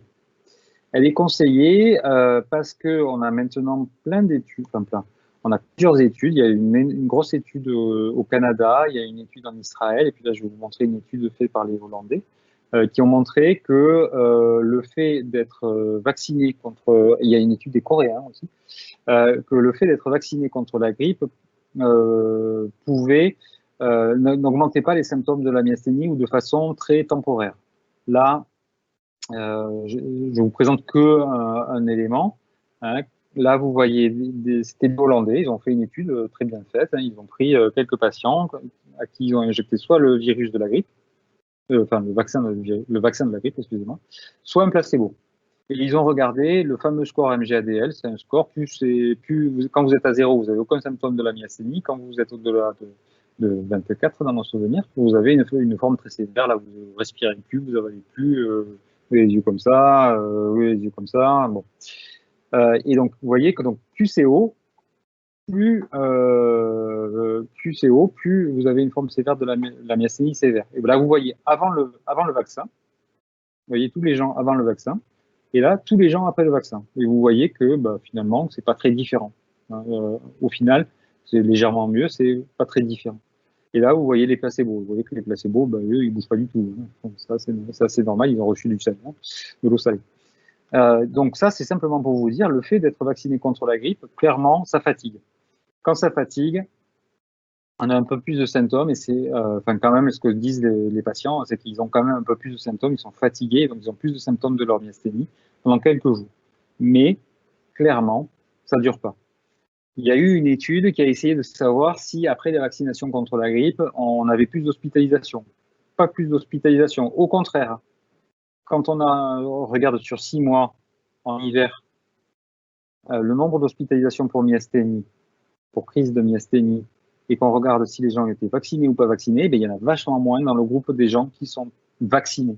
Donc la vaccination contre la grippe, ça augmente les symptômes, mais de façon très modérée, très temporaire, et en plus, ça prévient le fait d'être hospitalisé dans les 6 mois qui suivent. Donc c'est très important d'être vacciné contre la grippe quand on a une myasthénie. Et là, il y avait la question sur les anticorps, donc je suis allé regarder dans la littérature, et là, vous voyez, c'est la même étude. Et donc, vous voyez la variation du taux d'anticorps des patients. En rouge, ceux qui ont eu le vaccin, en bleu, ceux qui ont eu le placebo. Donc, le placebo, il ne bouge pas, c'est normal. Et en rouge, vous voyez que le taux d'anticorps des patients, quand il est élevé, il est élevé, et il reste élevé. Quand il est bas, il reste bas. Il ne bouge pas. Donc, clairement, le vaccin contre la grippe, il n'augmente pas les taux des anticorps, il augmente de façon très temporaire et limitée les symptômes. Il y a toujours des exceptions, hein, bien sûr, mais la règle générale, c'est ça. Et il prévient les hospitalisations, il empêche d'être hospitalisé. Pour le Covid, on pense que ça va être la même chose. Et c'est à ça que va servir la fameuse étude Vacnemus. Hein. Pour l'instant, je ne peux pas vous le dire. Hein. Forcément, il n'y a pas eu encore, on ne sait pas encore. Hein. On ne peut pas deviner les choses. On pense que ça va être la même chose et on va essayer de le prouver avec cette étude Vacnemus. Alors, il y a plusieurs questions sur quel type de vaccin est-il préférable d'avoir quand on est atteint d'une myasthénie ou d'une SMC? Et est-ce qu'il vaut mieux le vaccin ARN ou le virus inactivé? Alors, le virus, on revient en arrière, les différents types de vaccins. Donc, ceux qu'on a à disposition là maintenant, là, c'est ces trois-là. Hein. Donc, ceux-là, le plus efficace, c'est le Pfizer et le Moderna, hein, donc ils sont plus efficaces que l'AstraZeneca. Après, vous aurez celui qui est disponible à ce moment-là. Il vaut mieux être vacciné par un truc qui vous protège à 70% que de ne pas être vacciné. Hein.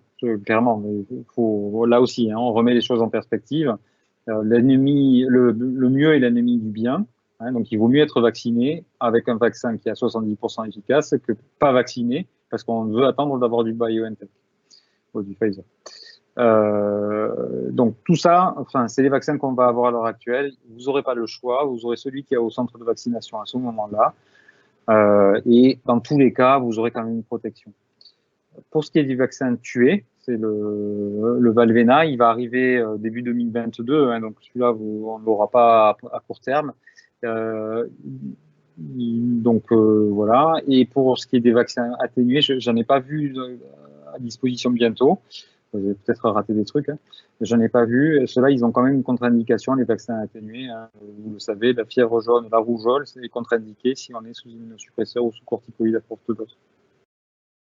Mais donc actuellement, ça ne concerne pas du tout les vaccins contre le oui, non, mais je le rappelle parce que oui, c'est important aussi. Oui. Il y a des gens qui vont un jour peut-être revoyager, donc ils se poseront la question de la fièvre jaune. Voilà, si on est sous immunosuppresseur, il ne faut pas le faire. Et puis beaucoup se sont posé la question de savoir si effectivement ces vaccins étaient des vaccins aussi vivants atténués. Non, ils ne sont pas vivants, hein. Ni même l'AstraZeneca, qui est un virus dans lequel on a enlevé tout ce qu'il y avait à l'intérieur. On a gardé que la poche, hein, on a gardé que l'extérieur. C'est un virus de chimpanzé. On lui enlève tout ce qui est à l'intérieur, hein, on lui enlève tout ce qui fait que c'est un virus. On garde que l'enveloppe et on utilise cette enveloppe pour transporter l'ARN messager. L'avantage d'utiliser cette technique par rapport à la technique de Moderna ou de Pfizer, c'est que cette technique-là, l'enveloppe d'un virus, c'est plus solide que l'enveloppe qu'ont développé Pfizer ou Moderna. Et donc, du coup, ça se conserve au frigo, alors que le Pfizer et le Moderna, ils se conservent à -20 ou à -80. L'avantage de cette technique, c'est ça, c'est le mode de conservation. Il y a beaucoup de questions aussi sur les ordonnances. Est-ce qu'il faut une ordonnance pour se faire vacciner? Comment montrer qu'on est prioritaire? Voilà. Et puis, les problèmes de rendez-vous qu'on n'arrive pas à obtenir. Oui, alors les rendez-vous, je laisserai mes collègues répondre, parce que j'y peux rien. L'ordonnance. Pour l'ordonnance, il est probable que les choses vont changer. Donc, pour l'instant, vous avez plus de 75 ans, c'est pas compliqué, vous pouvez aller vous faire vacciner sans ordonnance, sans rien. Il suffit de prendre un rendez-vous. Il faut prendre un rendez-vous. Il faut y arriver.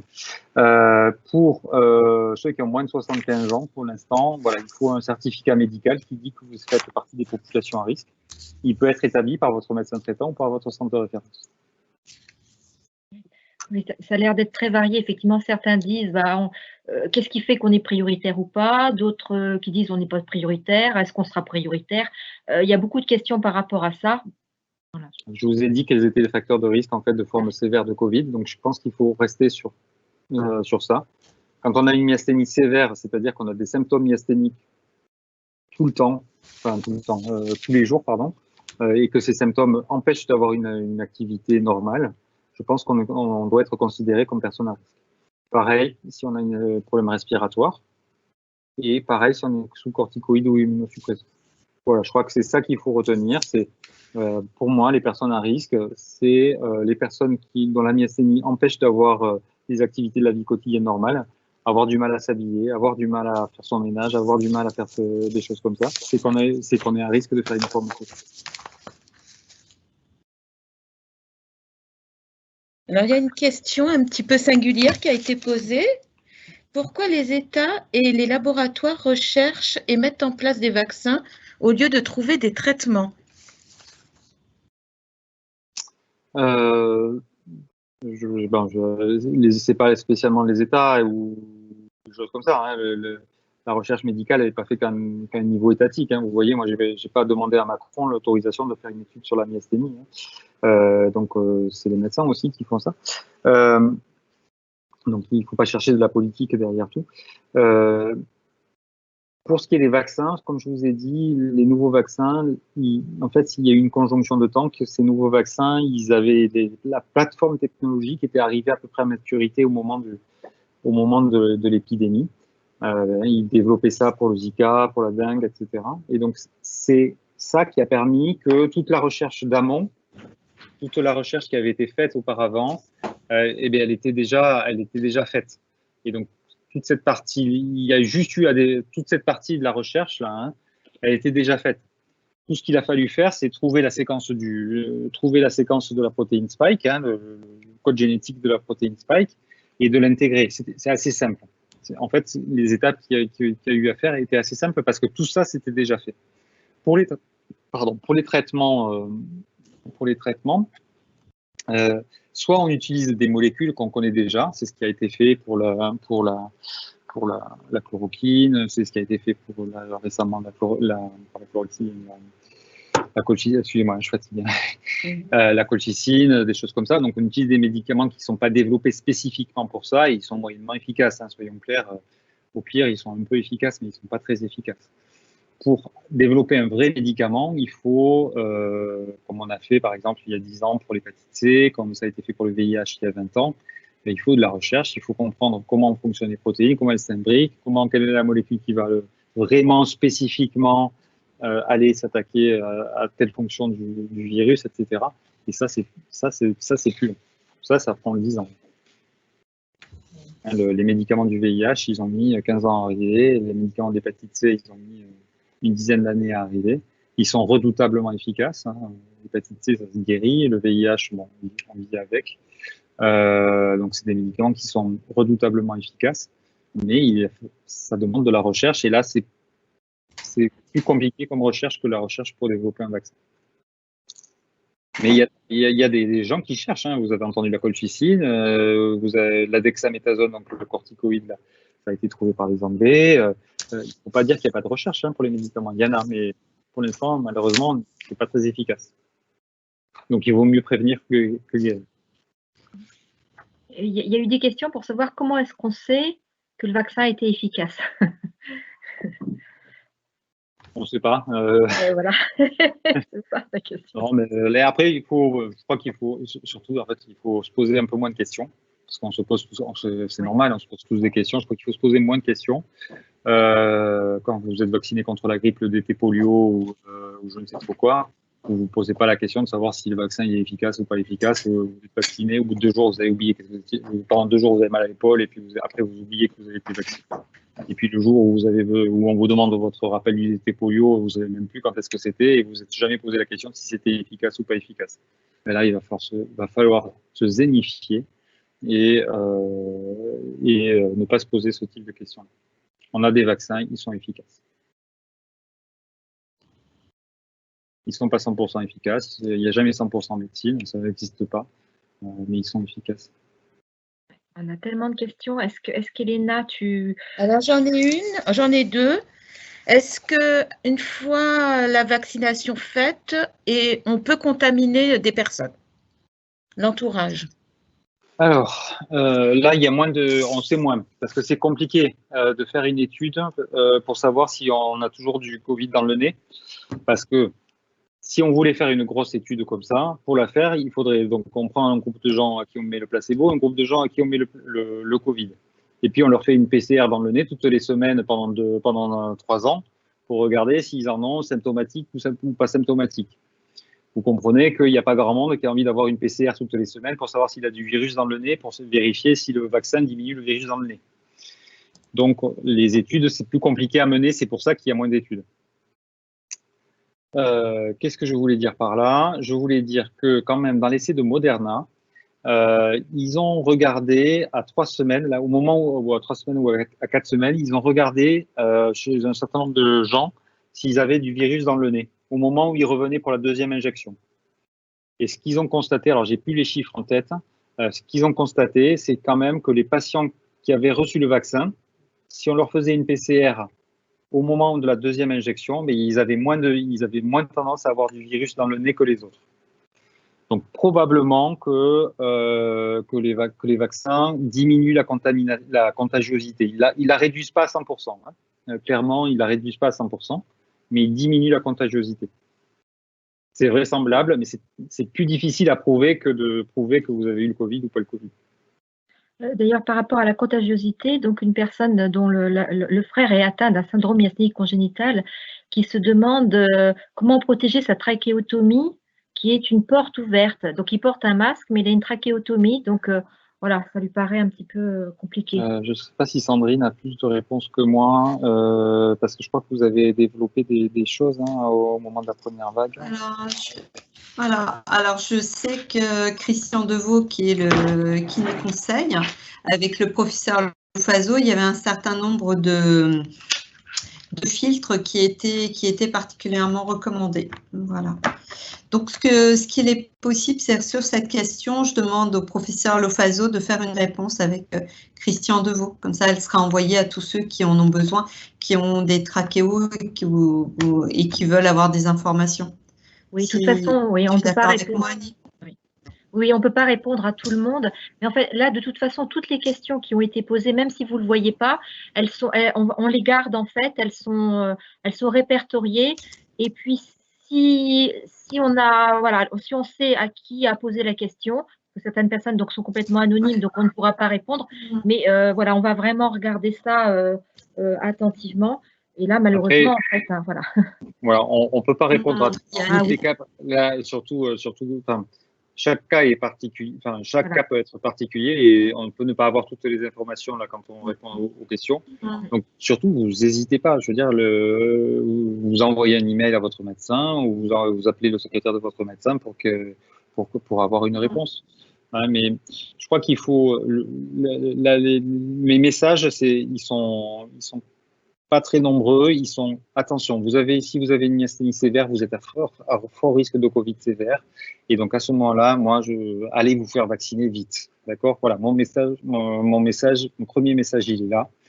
Mon deuxième message, c'est un vaccin, c'est un nouveau vaccin. Franchement, il n'a pas l'air de poser des problématiques d'effets secondaires très notables. Vraiment, pour en discuter avec les pharmacologues, et vraiment. Et donc, zen. Hein, je crois que ça, c'est très important.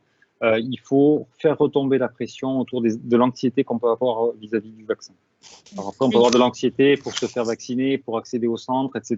Il n'y a pas assez de vaccins. Ça, je ne peux que le déplorer. Je peux que déplorer que les personnes les plus handicapées, pour l'instant, aient probablement un accès au vaccin qui est beaucoup plus compliqué que les personnes qui ne sont pas handicapées parce que du fait du système des centres de vaccination. Il y a plein de choses qu'on peut déplorer, hein, je ne dis pas le contraire, mais je crois qu'il faut faire baisser la pression sur la marmite. Là. Ces vaccins, franchement, ils sont efficaces et ils ont l'air d'être plutôt bien tolérés. Moi, je ne suis pas encore vacciné parce que je ne fais pas partie des personnes prioritaires et j'ai moins de 50 ans. Mais j'ai qu'une envie, c'est d'être vacciné, je peux vous dire. Hein. Moi, j'ai qu'une envie, c'est de retourner au restaurant, de partir en vacances, de faire ce genre de choses et surtout de pas transmettre, essayer de ne pas transmettre le virus. Parce que c'est quand même une des principales angoisses qu'on a. Bon, alors moi, je suis bien plus jeune, donc je pourrais être vaccinée parce que j'ai plus de 50 ans, sauf que j'ai fait le Covid il y a 3 mois, donc je ne peux pas être vaccinée. Mais bien sûr, quand ce sera possible d'être vaccinée, je me vaccinerai. D'ailleurs, nous, on commence à avoir pas mal de retours aussi de personnes myasthéniques vaccinées. Effectivement, alors bon, c'est juste, voilà, j'allais dire, on est dans un petit groupe. Enfin, je veux dire, les gens nous contactent, mais bon, on n'a rien eu de problématique, voilà. Pas plus. Alors, pour avoir votre étude, quoi. Voilà. Et si une dernière question. Si on veut prouver tout ça, participez, enfin, vous serez ressollicité dès qu'on aura les autorisations, mais participez à cette étude de Vacnemus. Si on veut prouver si on veut savoir les choses en médecine et en sciences, il faut faire des études. Si on ne fait pas d'études, on fait que montrer le pif, hein, ce que je vous ai dit, j'ai l'impression mais si on veut vraiment être sûr que, à ce moment-là, il faut faire des études et il faut participer aux études, c'est important. Et en plus, là, franchement, on vous proposera un truc. Enfin, j'espère. Enfin, ça sera simple, ça sera court, c'est fait pour ne pas emmerder les gens. C'est avoir un maximum d'informations sans emmerder les gens, que ce soit les médecins qui vous prennent en charge parce qu'ils n'ont pas le temps de faire des questionnaires en permanence, mais que ce soit vous. Et donc, si on peut avoir plusieurs milliers de personnes qui sont vaccinées avec des maladies neuromusculaires, dont quelques centaines avec la myasthénie, je pense que ça sera un élément important. Et puis, je reviendrai vers vous pour vous présenter ça quand on pourra. Alors, une dernière question. Est-ce qu'il y a des consultations maladies neuromusculaires qui ont organisé des campagnes de vaccination et peut-être pour Christophe, que va-t-il se passer pour les personnes qui sont en milieu rural, loin des centres de vaccination? Pour la question sur les consultes. Non. Vas-y. Non, vas-y. Non, mais je te laisse parler de Toulouse. Oui, voilà. Enfin, alors je suis très jaloux. Ce que j'allais dire, je suis très jaloux. Mes collègues toulousains, leur hôpital leur a demandé de faire passer la liste des patients prioritaires et ces patients ont reçu des convocations, je crois, pour être vaccinés. Nous, à Bordeaux, ce n'est pas le cas. Alors, peut-être qu'on n'a pas été assez proactif, je ne sais pas, avec notre direction. Mais en tout cas, à Bordeaux, pour l'instant, le vaccin AstraZeneca n'est pas encore distribué. Et pour l'instant, tous les créneaux de vaccination sont pleins. Voilà, donc il y a des endroits où il y a des choses qui s'organisent. Moi, je crois moins au fait que... Enfin, alors, nous, il se trouve qu'on a une très grande région. Franchement, faire 200 bornes aller, 200 bornes retour à quelqu'un pour se faire vacciner, je ne suis pas sûr que ce soit la bonne chose. Nous, ce qu'on va faire, c'est je vais prendre contact avec les médecins de l'ARS pour voir comment est-ce qu'on peut, département par département, organiser des choses probablement du même type. Mais franchement, je ne me vois pas faire venir quelqu'un qui habite Pau, faire 200 bornes, enfin 2 heures de bagnole et se faire vacciner, 2 heures de bagnole au retour. Ça, c'est sûr que les gens, ils vont être crevés le soir, ils vont avoir des symptômes, ils vont avoir les yeux comme ça. Donc, je pense, moi, ça m'a beaucoup fait réfléchir, donc je pense que je vais prendre contact avec l'ARS, mais si on peut développer des choses comme ça, mais par département, pour que les gens n'aient pas trop de route à faire. Est-ce que tous les patients neuromusculaires sont prioritaires, demande-t-on? Enfin, une personne pense que c'était le cas, mais elle se pose la question, du coup. Non, pour l'instant, parce il y a des prioritaires encore plus prioritaires que d'autres.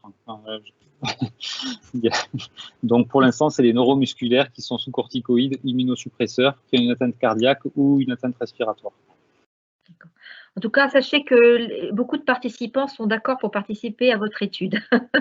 Et vous remercie beaucoup de tout ce que vous avez expliqué, que c'était très clair. Voilà, donc, Oui, c'est difficile de savoir là, parce que comme moi, je suis habitué à avoir les gens en face de moi, de voir les têtes des gens, de savoir si j'endors les gens, si je parle trop vite, pas trop vite, s'il y en a qui perdent pied ou pas pied. Là, c'est vrai que...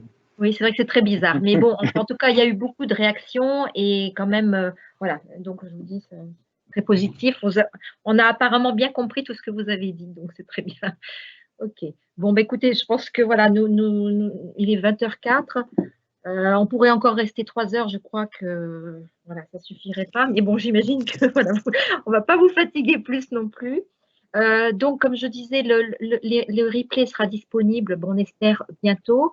On fera aussi, d'ailleurs, on le mettra avec du sous-titrage parce que je sais qu'il y a des personnes malentendantes qui n'ont pas pu nous rejoindre. Et puis, j'ai vu qu'il y a des personnes qui se sont inscrites au dernier moment. Donc, on en était à 650 inscrits, donc ils n'ont pas pu se connecter. Donc, voilà, je les contacterai aussi pour pouvoir leur envoyer le replay. Et puis, je pense qu'on on va exploiter toutes les questions et on va pouvoir faire quelque chose, sachant qu'effectivement, toutes les questions particulières, effectivement, il vaut mieux s'adresser directement à son médecin. Je sais pas, vous avez tous quelque chose. Ah oui, peut-être Christophe, peut-être pour finir, Christophe. Sur les personnes isolées, je pense que c'est important. Oui, il y avait des personnes isolées. Et puis, il y avait des questions concernant si jamais on est obligé d'avoir un carnet vaccinal, est-ce que, voilà, qu'est-ce que ça va poser comme problème? Alors rapidement, pour ne pas rallonger, carnet vaccinal, pour l'instant, il n'y en est pas question, c'est-à-dire un carnet vaccinal qui puisse permettre, parce qu'on est vacciné, d'être autorisé à circuler dans certains endroits ou à aller dans certains endroits. Ce n'est pas d'actualité en France. Pour ce qui concerne les zones isolées, comme c'était dit tout à l'heure, aujourd'hui, le nombre limité de centres ouverts qui nécessitent parfois des éloignements, des transports, parce que l'éloignement est important par rapport à certaines zones, est dû au fait des conditions particulières de conservation du vaccin qui pour l'instant a été utilisé, c'est-à-dire à moins 80 degrés, avec l'arrivée là qui va commencer de façon effective samedi du médicament AstraZeneca qui nécessite des températures de conservation inférieures, il va y avoir des lieux de proximité beaucoup plus nombreux qui vont s'ouvrir.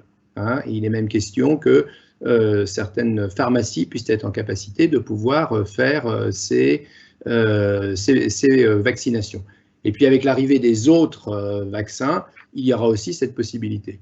Alors, aujourd'hui, je pense, et ça sera le dernier mot, parce que c'est quelque chose qui est vraiment difficile aussi à comprendre, hein, c'est que toutes les personnes pour lesquelles la vaccination est possible, c'est-à-dire aussi bien les personnes qui le sont parce qu'elles sont malades à haut risque que un certain nombre de professionnels de santé, que les personnes les plus âgées, sont toutes également prioritaires. Voilà, donc, dans ce groupe de ceux qui peuvent, il n'y en a pas des plus prioritaires à l'intérieur de ces traits prioritaires. Et malheureusement, il n'y a pas de place pour tout le monde encore pour pouvoir avoir suffisamment de doses pour vacciner tout le monde. Il y a déjà 1 600 000 personnes qui ont pu avoir au moins une vaccination. Ce qui est important et qui est garanti, c'est que pour toutes celles qui sont vaccinées avec un vaccin, qu'elles aient obligatoirement le même vaccin pour la seconde injection, hein, donc il n'y a pas de mélanges qui sont possibles, et donc qui fait qu'il faut garantir, une fois qu'on a commencé la vaccination avec une première vaccination, qu'il y aura le stock suffisant pour garantir la seconde. Ce qui explique que les calendriers de vaccination, les places disponibles, ne sont ouvertes qu'au fur et à mesure de la garantie d'arrivée des nouvelles doses. Voilà. Pendant que nous parlions, le Premier ministre a annoncé que demain, 500 000 nouvelles places allaient être ouvertes d'ici fin février et qu'à partir de la semaine prochaine, 1,2 million de places supplémentaires pour le mois de mars vont être ouvertes.